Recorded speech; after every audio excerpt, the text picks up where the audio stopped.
ശബരിമലയിൽ മണ്ഡലകാല മകരവിളക്ക് മഹോത്സവമായിട്ട് ബന്ധപ്പെട്ട് നമ്മുടെ ധാരാളം ഭക്തജനങ്ങൾ കേരളത്തിൽ നിന്നും തമിഴ്നാട്ടിൽ നിന്നും അതുപോലെ തന്നെ ഇതര സംസ്ഥാനങ്ങളിൽ നിന്നും ആൾക്കാർ വന്നു ചേരുന്ന സമയത്ത് അവർ നമ്മുടെ പരമ്പരാഗത കാനന പാതകൾ ഇപ്പോഴും ഉപയോഗിച്ച് വരുന്നുണ്ട്. അപ്പോൾ ആ കാനനപാതയുടെ യാത്ര ഭക്തരെ സംബന്ധിച്ചുള്ള സുഗമമാക്കുന്നതിന് വേണ്ടി വിവിധ വകുപ്പുകൾ, റവന്യൂ വകുപ്പ്, അതുപോലെ തന്നെ വനം വകുപ്പ്, പോലീസ്, ഇതര ഹെൽത്ത്, എല്ലാ വകുപ്പുകളിലും വളരെ ഒത്തൊരുമിച്ചുള്ള പ്രവർത്തനം ഒന്ന് ഈ മേഖലയിൽ വിലയിരുത്താൻ വേണ്ടിയിട്ടാണ് ഇന്ന് ഇവിടെ സന്ദർശിച്ചത്.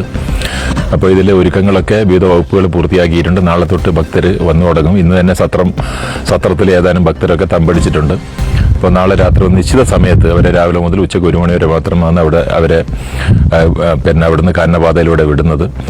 ഇപ്പോൾ മുൻ വർഷങ്ങളിൽ 1-2 പ്രാവശ്യം ഒരു ദാരുണമായ സംഭവങ്ങളൊക്കെ ഉണ്ടായതിൻ്റെ പശ്ചാത്തലത്തിലും നമ്മുടെ ഭക്തരുടെ സുരക്ഷിതത്വമാണ് ഗവൺമെന്റിനെ സംബന്ധിച്ച് ഏറ്റവും പ്രാധാന്യമുള്ളത്.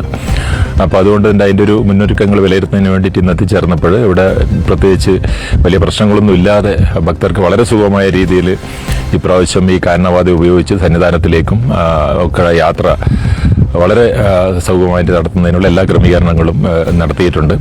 അപ്പോൾ എല്ലാവരും 1-2 കാര്യങ്ങൾ പ്രത്യേകം പറയാനുള്ളത്, ഇതര സംസ്ഥാനങ്ങളിൽ നിന്ന് വരുന്ന ഭക്തരെ സംബന്ധിച്ചിടത്തോളം ഈ മകരജ്യോതി ദിവസം ഇവിടെ പുൽമേടിൽ മകരജ്യോതി കണ്ട് ഉടനെ ചില ഭക്തർ സന്നിധാനത്തേക്ക് രാത്രി തന്നെ കാനനപാത ഉപയോഗിച്ച് പോകാനുള്ള ചില പ്രവണതകൾ കഴിഞ്ഞ വർഷങ്ങളിൽ ഉണ്ടായിരുന്നു എന്ന് കേട്ടു. പക്ഷെ അതൊരു കാരണവശാലും നമുക്ക് അനുവദിക്കാൻ പറ്റില്ല. രാത്രിയിലുള്ള കാനനപാതയിലൂടെ യാത്ര അനുവദിക്കാവുന്നതല്ല.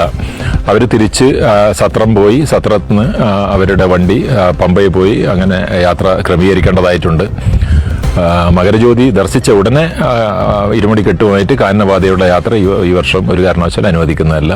ബാക്കി എല്ലാ ക്രമീകരണങ്ങളും നടത്തിയിട്ടുണ്ട്. ഈ വർഷത്തെ മണ്ഡലകാല മകരവിളക്ക് കാലത്തുള്ള ഭക്തരുടെ ശബരിമലയിലേക്കുള്ള ഈ വഴിയുള്ള യാത്രയുടെ എല്ലാ ഒരുക്കങ്ങളും പൂർത്തിയാക്കിയിട്ടുണ്ട്. എല്ലാ ഭക്തരും ഇതുമായിട്ട് സഹകരിക്കണമെന്ന് അഭ്യർത്ഥിക്കുന്നു.